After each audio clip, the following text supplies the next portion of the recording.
O aking Diyos Ama, nasan ang iyong awa? Ako'y nakikiusap, nagmamakaawa sa inyo.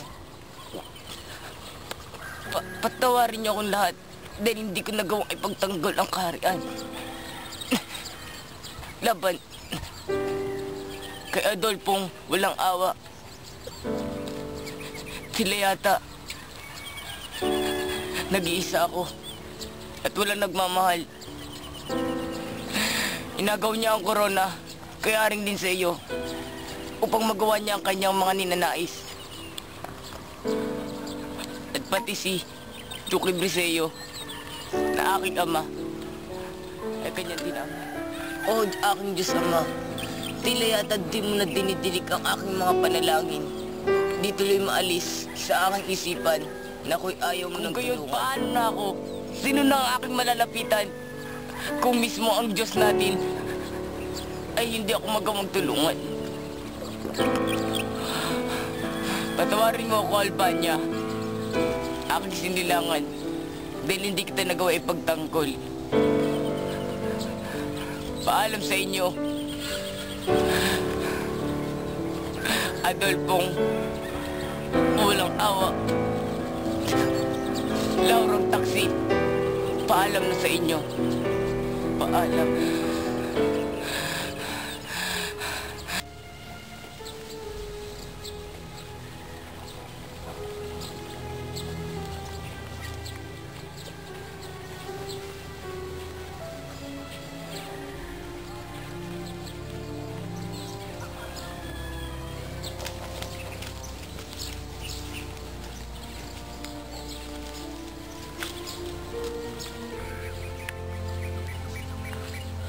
O Plerida, o Tadhana, kay lupit mo, kinuha mo ang minamahal ko.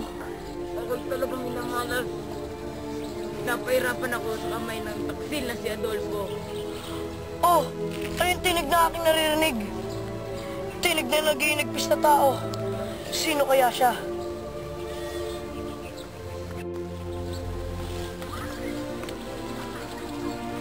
Kawaawang tao. Lahat ng kanyang tuwa ay natapos nang siya'y pinahirapan at pinagtaksilan.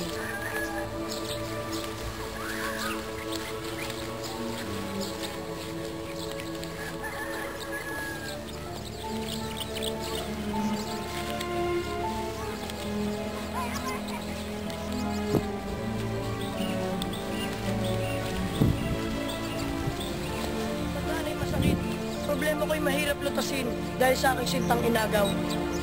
Kailangan ko na magmadali.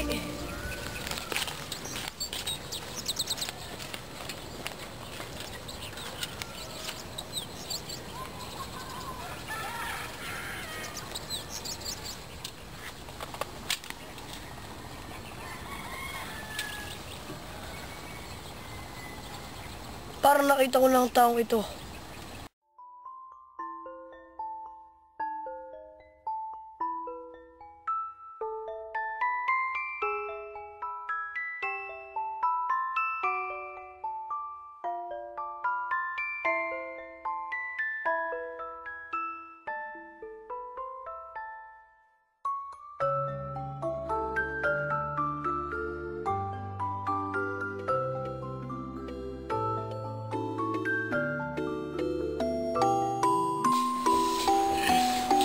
Laura!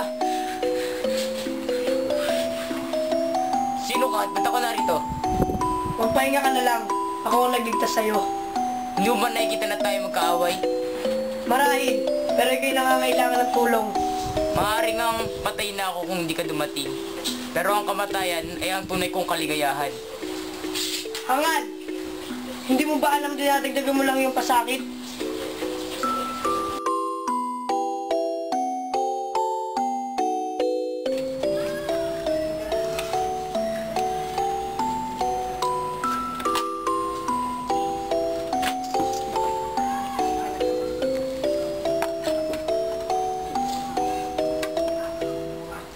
Ano ba ang iyong problema?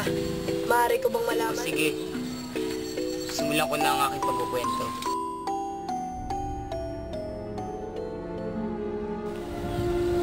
O ako, bunso. Aking ama. Kamusta ka na, aking ama? Naging maayos naman pagpapalakan natin dito. Magandang araw po. Humihingi ng tulong ang Crotona sa inyo dahil nanganganib po na masakop ni General Usman. Patingin ng iyong ulat.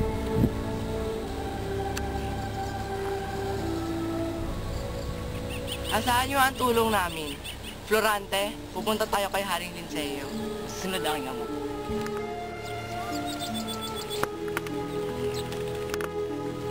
Mahal na hari, ang aking anak, si Florante. Ang binata sa aking panaginip. Siya ang papalit sa aking trono. Pansamantala, pumunuan mo ang hukbong patungo sa Crotona. Tulungan mo ang iyong ninuno at doon magkamit ng karangalan. Tulungan mo ang iyong ninuno doon at magkamit ng karangalan. Susunod po, mahal na hari. Nabalitaan ko kay Antenor na nagpamalas ka ng iyong kausayan sa Atenas. Walang pagdududa na iyong namana ang mga katangian ng iyong ama. Maraming salamat po sa papuri. Maaari ka po malaman kung ano ang pangalan ng magandang binibining iyon. Siya nga pala ang aking anak na si Laura. Maiwan mo na kita at mag-uusap-usap lang kami ng iyong ama.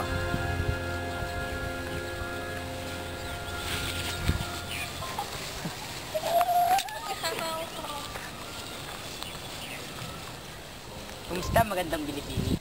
Magandang umaga, Florante. Salamat sa papuri. Lagi ka ang kinikwento sa akin ng iyong ama. Sana'y magkakilala pa tayo ng lubos. Gayon din ako, ngunit ilang araw na lang iaalis ka na rin. Oo nga. Halika, nagsisimula na ang piging. Handa ka na ba bukas? Opo. Maraming salamat po ulit sa paalala. Handa ka na ba, anak? Malayo pang iyong lalakbayin. Opo, aking ama. Mabuti kung ganun. Mag-ingat ka. Maraming salamat po ulit sa paalala.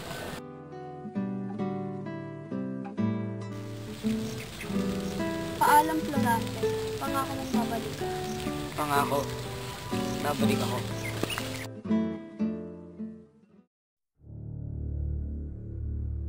Sugod ka agad! Sugod!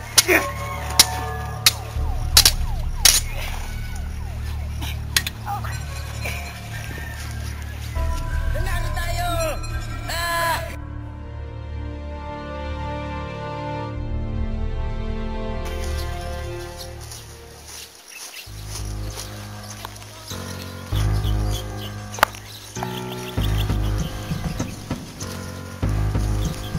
Sino ka? Ba't ka narito? Ako'y taga-Albania. Pakulan yung babaeng iyan.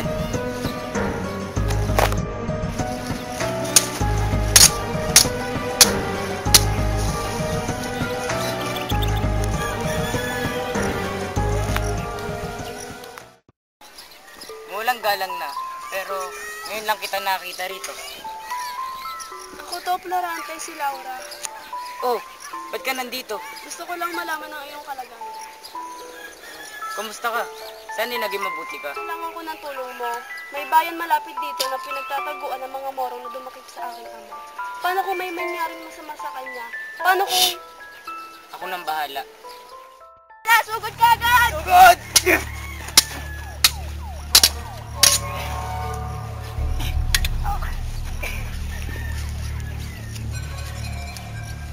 Panalo na naman tayo!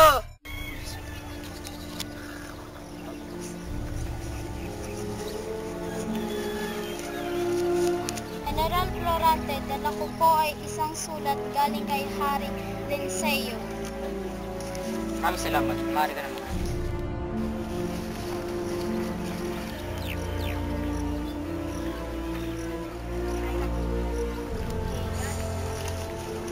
Menandro, babalik ako sa Albania. Napatawag ako ng hari.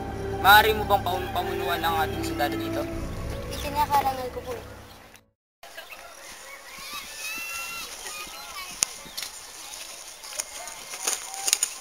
Oh, ano ibig sabihin nito? Sumama ka sa amin kung ayaw mo masaktan. Kamusta na, Florante? Matagal na tayo di nagkita. Kwentuhan mo naman ako. Walang iya ka! Anong ginawa mo kay Laura? Huminahon ka, maayos na ang kalagayan niya. Ngunit, kinakalungkot ko. Nagpaalam na ang iyong ama Duque Briseño. Papatayin kita! Mga kawal, alisin niya sa harapan ko! Ganun ba? Hayaan mong ako naman ang magsalaysay ng aking buhay. Ang ngalan ko Yaladin, mula sa siyudad ng Persia. Anak ng bantog na Sultan Ali Adab. Kaya ako nandito dahil ako'y pinagtaksilan ng aking ama.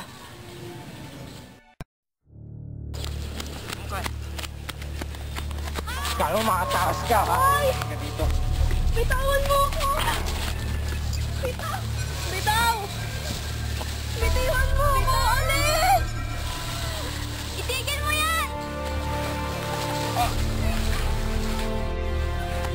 Maraming salamat. Walang anuman. Paano ko nga pala napadpad dito? Nang mabalitaan kong pupugutan ng ulo ang aking minamahal, ako ay nagmakaawa sa hari upang wag na itong ituloy. At matapos nito, ako ay nagdamit girero upang ako ay makatakas sa kaharian. Hindi ko ba ang aking naririnig? Oo.